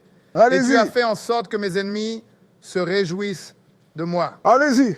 Ô Seigneur, mon Dieu, j'ai crié vers toi, tu m'as guéri. Il a dit, regarde, tu ne vas pas laisser mon ennemi juste se réjouir de moi. J'ai crié à toi et tu m'as guéri. Vas-y, Ô lis. Seigneur, tu as fait remonter mon âme. Attends du une tombeau. minute. Tu as fait remonter mon âme de l'enfer. Eh bien, il a dit que son âme était en enfer. Mais ici, il dit, ô Seigneur, tu as ramené mon âme du tombeau. Allez-y, tu m'as gardé en vie pour que je ne descende pas dans le trou. Donc, cet enfer dont nous parlons parle du tombeau. Oui, c'est le Il ne cas. s'agit pas du lac de feu. Et quand il dit que tu as fait remonter mon âme de l'enfer, cela signifie qu'il l'a ressuscité de la tombe. N'est-ce pas ce que nous voyons ici? C'est ça. Alors maintenant, nous savons que David vous fait savoir que, regardez, cela ne parlait pas de moi. Cela parlait de Jésus. Maintenant, revenons aux Actes, le 2e chapitre, car nous devons encore en savoir plus sur ce qui est arrivé à David là-bas. Si David parlait de la résurrection de Jésus, Actes chapitre 2, et cette fois, nous allons commencer à lire au verset 29. Actes chapitre 2. Et nous allons commencer au verset 29. 2 et 29. D'accord, vas-y.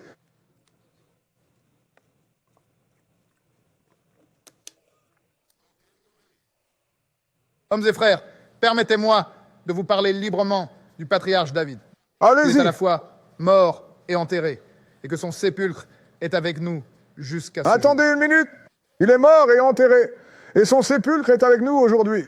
Vas-y, lis. Par conséquent, étant un prophète et sachant que Dieu lui a fait le serment Allez-y. du fruit de ses reins, selon la chair, Hein, il ressusciterait le Christ pour s'asseoir. sur son Aussi, trône. le Seigneur l'a juré au Fils de l'homme. Le Seigneur a juré à David et ne se repentira pas. Il mettra sur son trône le fruit de ses entrailles. Et c'est ce que l'ange a dit à Marie, que tu vas avoir un fils, et le Seigneur Dieu va lui donner le trône de son père, David. Mais continue à lire. 31. Voyant cela d'avance, il a parlé de la résurrection du Christ. Hein, Et son âme n'a pas été laissée en enfer, hein. ni sa chair n'a vu la En d'autres corruption. termes, il a été ressuscité de la tombe, et son corps ne s'est pas décomposé. Allez-y, Élisée. Ce Jésus, Dieu Ah, l'a ressuscité. Vas-y. C'est pourquoi nous en sommes tous témoins. Exalté à la droite de Dieu et ayant reçu du Père la promesse du Saint-Esprit, Allez-y. il a répandu cela, que vous voyez et entendez maintenant. Allez-y. Car David n'est pas monté Eh aux bien, cieux. oh, Attends une minute. Cela nous ramène à l'époque où je débattais avec certaines personnes lors de cette émission de radio au Texas. La femme est montée et a dit, quand Jésus-Christ est parti, il a emmené tous les saints avec lui quand il est ressuscité des morts. J'ai dit, d'accord, est-ce que David est un saint? Oui. Puis j'ai lu ceci, ils sont passés à une publicité. Lis-le encore. Car David n'est pas monté au ciel. Non, voici. Mais il dit, lui-même, le Seigneur a dit à mon Seigneur, assieds-toi à ma droite jusqu'à ce que je fasse de tes ennemis. C'est ce que le Seigneur a dit à Jésus, mes sœurs et frères. Allez-y et lisez. C'était la fin de 35. D'accord. Mais il y a une petite chose. Ça dit, assieds-toi ici jusqu'à ce que je fasse de tes ennemis un marchepied. Alors maintenant, si David n'est pas monté au ciel, où est David? Ce sont des absolus auxquels vous ne pouvez pas échapper, n'est-ce pas? Tu ne peux pas. Oui, monsieur. Oui. Alors comment va-t-il mettre quelqu'un au paradis? Passons à Job, le chapitre 14. Voyons ce que Job a dit. Job, chapitre 14. Et nous allons commencer la lecture au verset 1. Job, chapitre 14, verset 1. Nous lisons des choses claires. Maintenant, les gens vous disent, tu vois, tu ne comprends pas. Je dis, oui, je comprends. C'est écrit en anglais. D'accord. Je parle anglais. Comment vas-tu me dire de ne pas croire mes yeux qui mentent? Je regarde cela. C'est pourquoi je prends mon temps et vous fais parcourir cela, afin que vous sachiez et compreniez cela. Et personne ne pourra ébranler votre foi parce que vous manquez de compréhension. Je veux que cela soit implanté dans votre esprit et personne ne pourra vous l'enlever. Job 14 et 1. Allez-y et lisez. L'homme né d'une femme est de peu de jours et plein de Je trous. sais que c'est la vérité. Allez-y et lisez. Il sort comme une fleur et est coupé. Uh-huh. Il fuit aussi à l'ombre et ne continue pas. Maintenant, regarde. Tu vois, je veux dire, cette vie est courte, mes sœurs et frères. Je suis arrivé à 2 ans et j'ai l'impression d'être arrivé ici trop vite. Correct. Oui, monsieur. C'est à quel point c'est court. Passez au verset 10, verset 10 et continuez. Mais l'homme meurt et se flétrit. Oui, l'homme rend l'esprit. Et où est-il? Le fantôme et le souffle que tu respires. C'est un autre nom pour cela. Mais allez-y. Et où est-il? Allez-y et lisez. Comme les côtes cessent de la mer et que le fleuve s'assèche et tarit. Voici. Ainsi l'homme se couche et ne se relève pas jusqu'à ce que les cieux ne soient Est-ce plus. que les cieux sont là-bas? Oui, Peux-tu monsieur. regarder là-bas et voir la lune, les étoiles et le soleil? Oui, N'est-ce monsieur. pas les cieux? Oui. Vous êtes prêts à y aller? Ces hommes se couchent et ne se lèvent plus jusqu'à ce que le ciel ne soit plus. Ne savez-vous pas que ce n'est pas une déclaration à la légère? D'accord. Quand Jésus sera prêt à venir, le soleil va devenir noir, la lune va devenir rouge, les étoiles vont tomber et les cieux vont se dérouler comme un parchemin. Vous pouvez aller à l'Apocalypse et lisez ça par vous-même, sœurs et frères. Apocalypse, le 6e chapitre. Il est sérieux. Vous ne vous lèverez pas jusqu'à ce que le ciel ne soit plus. Vous vous réveillez. Où sont le soleil et la lune? Attendez une minute. Qu'est-il arrivé aux étoiles? Allez-y et lisez. Ils ne se réveilleront pas, ni ne seront tirés de leur sommeil. Donc, pas besoin d'aller parler à votre maman ce soir. Tu te faisais du souci quand elle était vivante. Maintenant, tu vas la tourmenter jusqu'à sa mort. Dieu a réglé ça. Tu ne pourras pas la réveiller de son sommeil. Va-y, Élie. Oh, que tu me caches dans la Oh, tombe. que Dieu me ramène à la gloire au ciel. Pas maintenant. Cache-moi dans la tombe. Oh, que tu me caches dans la tombe. C'est Job. Allez, lisez. Tu me gardes simplement secret. Et jusqu'à ce que ta colère Allez-y. soit passée. Que tu me fixes un temps déterminé et te souviennes. Il y a un temps pour tout. Garde-moi secret dans la tombe jusqu'à ce que ta colère passe. Parce que Job connaît la grande tribulation Oh, et ce que Dieu va faire à cette terre. Tous les vrais serviteurs de Dieu savent ce qu'il fait. C'est pourquoi il a dit, cache-moi dans la tombe jusqu'à ce que ta colère vienne et fixe-moi un moment précis et souviens-toi de moi. Oui, monsieur. Qu'est-ce qu'il a dit? Allez-y. Élisée, quel verset? 14. Si un Allez-y. homme meurt, revivra-t-il?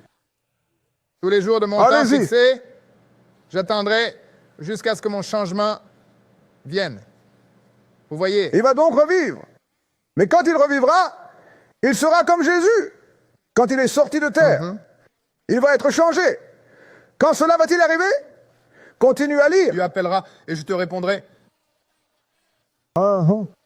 Tu auras un désir pour l'œuvre de ta main. Tu devrais appeler et je vais te répondre. Parce que tu auras un désir pour l'œuvre de ta main. Voyons si Job est le seul qui va y répondre. Allons dans Saint Jean, le 5e chapitre. Saint Jean, chapitre 5. Je ne me presse même pas, même s'il essaye de s'endormir là-bas. Tu sais quoi? Je prendrai le coup.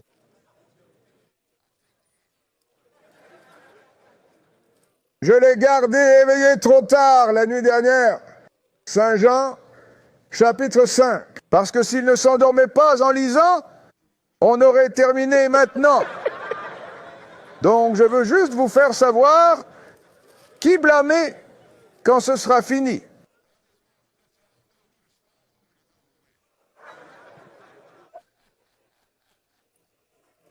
Saint Jean, chapitre 5, verset 25.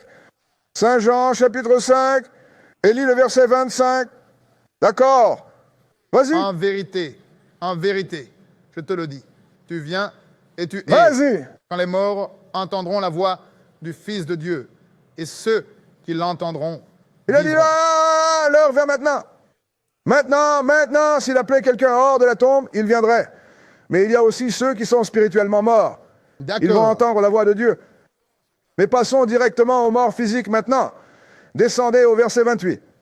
Et allez-y. Tetansstam, car l'heure vient où tous ceux qui sont dans la tombe entendront sa Tous voix. ceux qui sont dans la tombe. Vas-y, Et Élie. ils sortiront, Hum, hum. ceux qui ont fait le bien à la résurrection de la vie. Allez-y. Ceux qui ont fait le mal à la résurrection de la damnation. Maintenant, c'est de cela que Joe parlait. Donne-moi un moment précis. Et souviens-toi de moi. Oui, monsieur. Et quand est-ce que cela va se produire?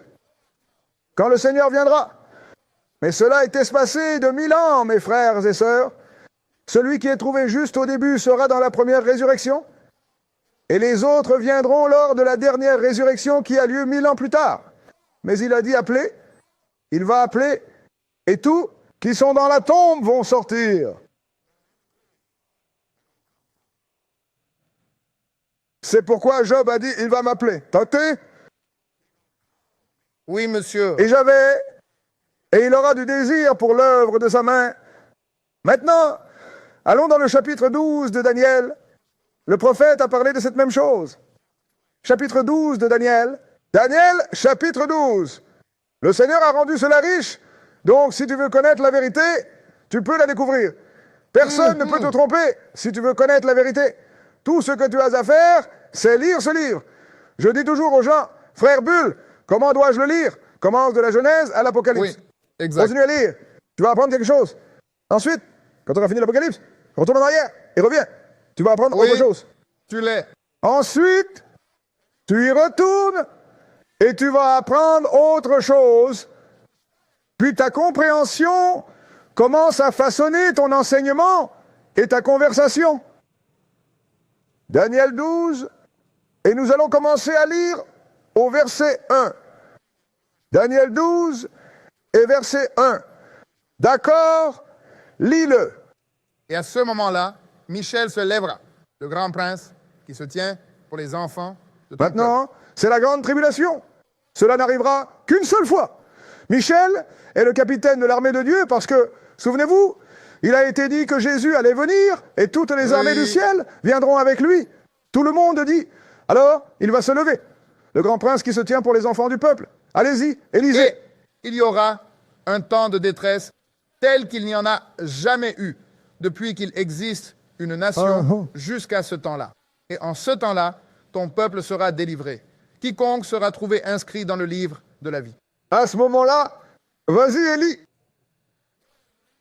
Et beaucoup de ceux qui dorment dans la poussière de la terre se réveilleront, certains pour la vie éternelle, d'autres pour la honte et le mépris.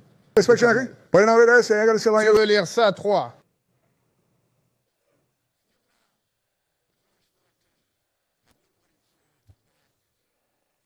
Eh bien, les 3 versets. Lis le verset 3. Vas-y, lis. Et ceux qui sont sages brilleront comme la splendeur du firmament, et ceux qui en amènent beaucoup à la justice, comme les étoiles, pour l'éternité. Maintenant, n'est-ce pas ce qui est arrivé à Jésus quand il est allé sur la montagne? Il a été transfiguré, non? Et il a brillé, car le pain spirituel est l'esprit de vie. Donc, si vous êtes sage maintenant, vous serez du bon côté du royaume, et vous brillerez comme le firmament du ciel. Oui. Différents types d'êtres. Mais malgré tout, Daniel voulait en savoir plus. Mais il a dit à Daniel, ce n'est pas pour toi, c'est pour le temps de la fin.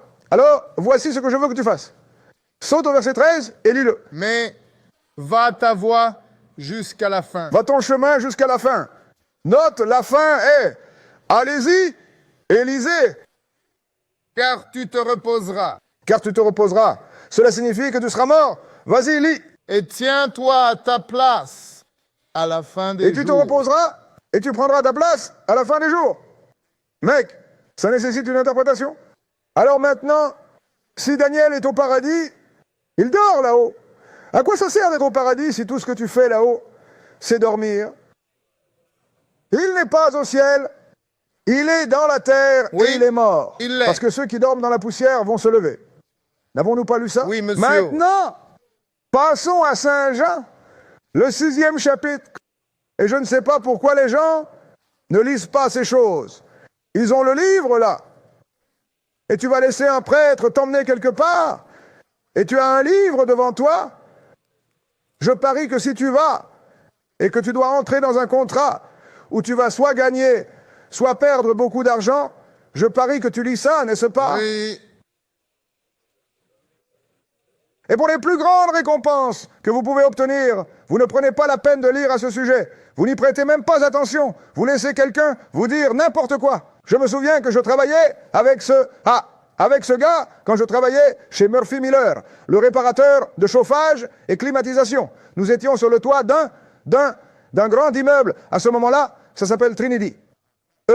Pas Trinity. Ça s'appelle... comment ça s'appelle? Pas Home Depot. Je ne me souviens plus maintenant. Garçon, je deviens vieux, n'est-ce pas? Ah! Community discount, c'est ça. Cela signifie que vous avez été là pendant un moment. D'accord.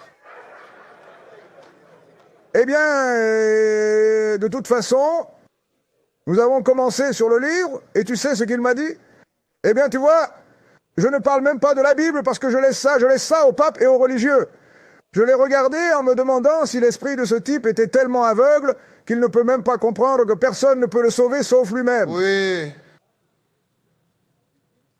Par conséquent, il pense que les gens sont au ciel. Alors regardons ce que Jésus a dit. Saint Jean chapitre 6, verset 35. 6 et 35. D'accord? Lisons-le. Et Jésus leur dit, je suis le pain de vie.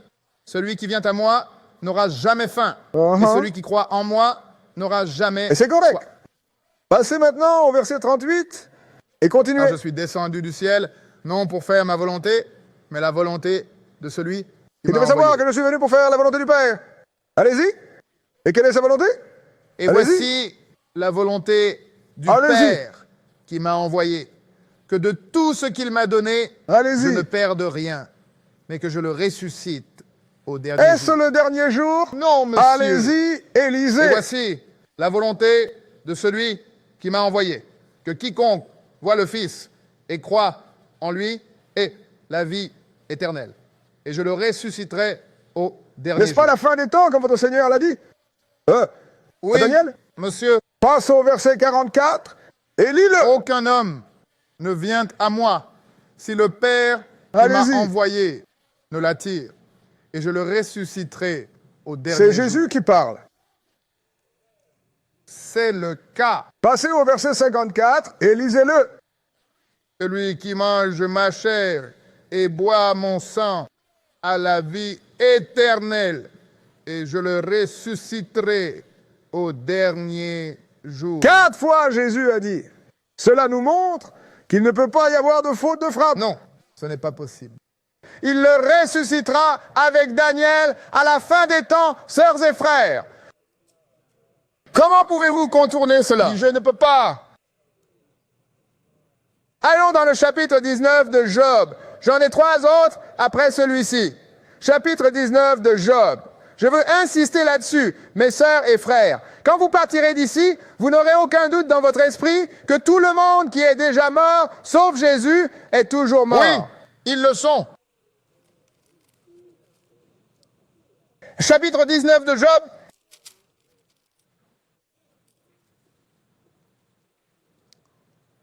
Et nous allons commencer à lire au verset 23. Job chapitre 19 et verset 23. 19 et 23. Vous savez, dans le passé, nous avions des Hébreux qui disaient, vous voyez, ce temps de résurrection où vous allez être ressuscités à travers vos enfants. Quelqu'un de votre lignée, une extension de vous. Je dis, c'est vrai?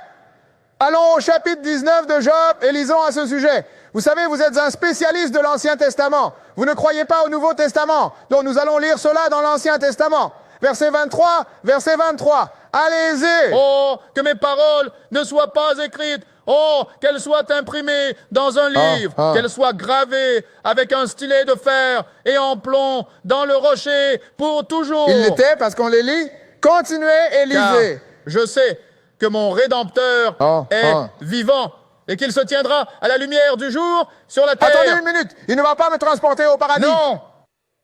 Il va se tenir à la lumière de... Tu sais à quel point ce dernier jour est répandu? La lumière de la fin des derniers jours parle du même moment. N'est-ce pas Oui, correct? c'est vrai. Allez, et bien lis. que, après ma peau, les vers détruisent ce corps. Allez-y. Toutefois, en ma chair, je verrai Dieu. C'est ce que j'ai dit à mon frère. J'ai dit alors, hé, que veux-tu dire par quelqu'un de ta lignée? C'est ça. Job vient de vous dire ici, et bien que les vers détruisent ce corps, dans ma chair, je verrai Dieu. Ma chair, vas-y, lis. Que je verrai moi-même. Que je verrai moi-même. Et mes yeux verront, et non un autre. Et mes yeux le verront, et non un autre. Voilà pour quelqu'un de votre lignée. D'accord. Prêche. Job parle de lui-même. Finis ça. Bien que mes reins soient consumés en moi. Le Seigneur vous fait savoir que son corps va se décomposer et tout, et le Seigneur va tout ramener. Mais la différence est qu'il y aura un changement en lui. Ouais. Tu seras un immortel. Allons maintenant dans 2 Timothée, chapitre 4. Les gens n'y prêtent pas attention, frères et sœurs, mais je te le dis, plus personne ne pourra plus jamais te tromper concernant ce que cela a fait. Ouais. Et je sais ça.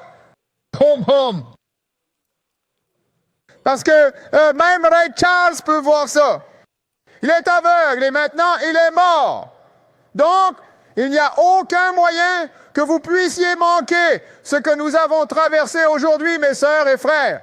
C'est pourquoi nous sommes la classe d'études bibliques, l'Israël de Dieu. Je vais t'enseigner ce qui est écrit. Et si vous le rejetez, c'est entre vous et Dieu. Car le Seigneur a dit aux veilleurs, avertissez-les de ma part. Et je sais que le Seigneur m'a fait veilleur. Oui, monsieur. Oui, monsieur. 4 et 1. 2 Timothée 4 et 1. Lis-le. Je te conjure donc devant Dieu et le Seigneur Jésus-Christ, qui jugera les vivants et les morts. Qui jugera les vivants et les morts quand? À son apparition et son avènement et son royaume. N'est-ce pas incroyable? Il va juger les vivants et les morts à son apparition et dans son royaume. Cela signifie que personne ne va nulle part jusqu'à ce qu'il vienne. Passez au verset 6 et continuez. Car je suis maintenant prêt à être offert, et le moment de mon départ est proche. Il est devenu vieux maintenant. Il dit, prêt, allez, allez-y, allez-y, et J'ai allez-y. combattu le bon J'ai mené un bon combat. J'ai terminé ma J'ai course. fini ma course. Parce que nous avons tous une course à finir. Oui, allez-y, nous le faisons. lisez. J'ai gardé la foi. Désormais, une couronne de justice m'est réservée Allez-y. que le Seigneur, le juste juge, me donnera ce jour-là. Il a dit, regarde, j'ai gardé la foi, donc j'ai une couronne qui m'attend que le Seigneur me donnera ce jour-là. Quel jour est-ce? Vas-y. Et pas seulement à moi, Et pas seulement à moi, mais aussi à tous ceux qui aiment son apparition. mais à tous ceux qui aiment son apparition. Cela ne coïncide-t-il pas avec tout le monde? Paul Oui, n'a pas dit, monsieur. je vais aller au paradis et obtenir ma couronne. Il a dit, j'ai une couronne réservée pour moi, que je recevrai ce jour-là. Quel jour? Le jour où le Seigneur viendra et tous les autres qui le méritent Oui, le monsieur. recevront. N'avons-nous pas lu qu'ils ne recevraient pas la promesse sans nous, ne seront pas rendus parfaits? Nous ne pouvons pas nous en éloigner, n'est-ce pas? Allons dans Ésaïe chapitre 26. Tout le monde parlait de la même chose dans le livre. Et tout cela coïncide, mes frères et sœurs. Ésaïe chapitre 26. Vous voyez, la Bible ne se contredit pas. C'est pourquoi le Seigneur a dit, par la bouche de 2 ou 3 témoins, chaque parole sera établie. C'est pourquoi nous passons d'un endroit à un autre et nous lisons des Écritures ici et nous lisons des Écritures là-bas. Ainsi, nous saurons ce que nous faisons parce que la Bible dit tout. Isaïe 26. Et nous allons commencer à lire au verset 19. 26 et 19. C'est le prophète d'Isaïe qui parle maintenant. Mais je peux gérer ça.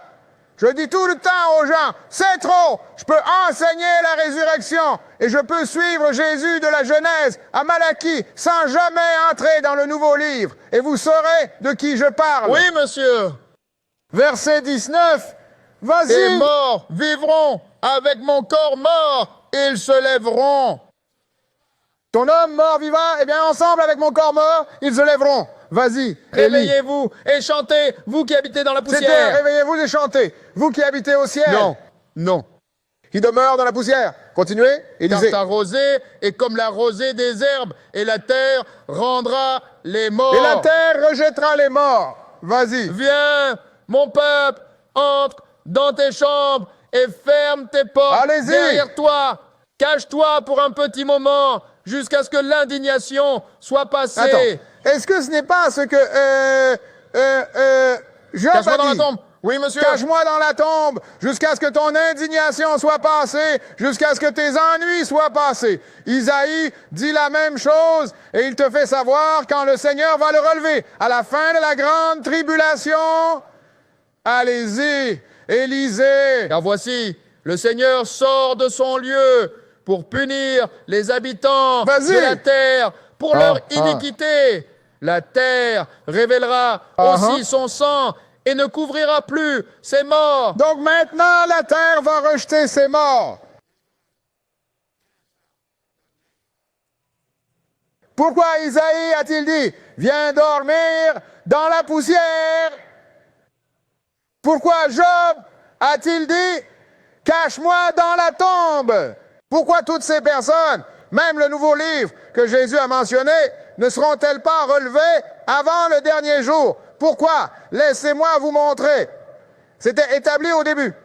Allons dans la Genèse, au 3e chapitre. C'est le dernier endroit. Genèse chapitre 3.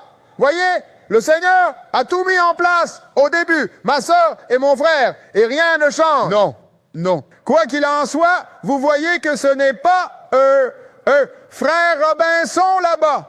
C'est sa coquille. Et je regarde frère Robinson et je les regarde emmener ce cercueil au cimetière et je les regarde le descendre dans le trou au cimetière. Puis je pense à une chose, c'est quand il a fait son retour à la maison. Parce que ton retour à la maison, c'est quand tu retournes d'où tu viens. Genèse chapitre 3, verset 1. Genèse chapitre 3, verset 1. D'accord? Lis-le. Or, le serpent était le plus rusé de tous les animaux des champs Allez-y. que le Seigneur Dieu avait fait. Et il dit à la femme, oui, Dieu a-t-il effectivement dit que vous ne devez pas manger de chaque arbre du jardin? Et la femme dit au serpent, nous pouvons manger du fruit des arbres du jardin. Donc c'est c'est Satan qui parle à cette femme. Les serpents ne parlent pas. D'accord? Mais Vas-y. le fruit de l'arbre qui est au milieu du jardin, Dieu a dit que vous ne devrez pas en manger. Vous ne devrez pas non plus le toucher, de peur que vous ne mouriez. Et elle en mangeait, en communiquant avec ce type. Vas-y, lis. Et le serpent dit à la femme, vous ne mourrez point. C'est un gros mensonge. Ils l'ont dit à chaque enterrement. Vas-y, Car lis. Dieu sait que le jour où vous en mangerez, vos yeux s'ouvriront et vous serez comme des dieux, connaissant le bien et le mal. Tu ne deviens pas intelligent en mangeant une pomme. Vas-y, lis. Quand la femme vit que l'arbre était bon à manger, agréable à regarder et propre à donner l'intelligence, elle prit de son fruit et en Allez-y. mangea. Elle en donna aussi à son mari qui était avec elle et il en mangea. Maintenant, ils en ont tous les deux mangé. En d'autres termes, ils ont communiqué avec cet ange que Dieu ne voulait pas qu'il communique. Le Seigneur a dit à la femme ce qui allait lui arriver, mais nous nous intéressons à toute l'humanité. Alors descendez au verset 17. Verset 17, et lisez-le. Et il a dit, Adam, il a dit, parce que tu as écouté la voix de ta femme. Parce que tu as écouté ce que ta femme a dit. Vas-y. Et tu as mangé de l'arbre dont je t'avais commandé de ne pas manger. Allez-y. Maudit est le sol à cause de toi. C'est avec peine que tu en mangeras tous les jours de ta vie. Maintenant, passe au verset 19 et continue. À la sueur de ton visage, tu mangeras du pain jusqu'à ce que tu Allez-y. retournes à la terre.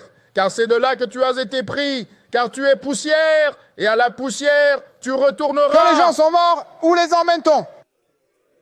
La tombe. La C'est tombe. pourquoi, quand Jésus viendra, ils seront encore dans le sol et il les relèvera du sol, mes sœurs et frères. Donc, la question est le titre, les morts, où sont-ils? Le paradis et l'enfer sont la tombe. La réponse, dans la tombe. Merci pour votre temps.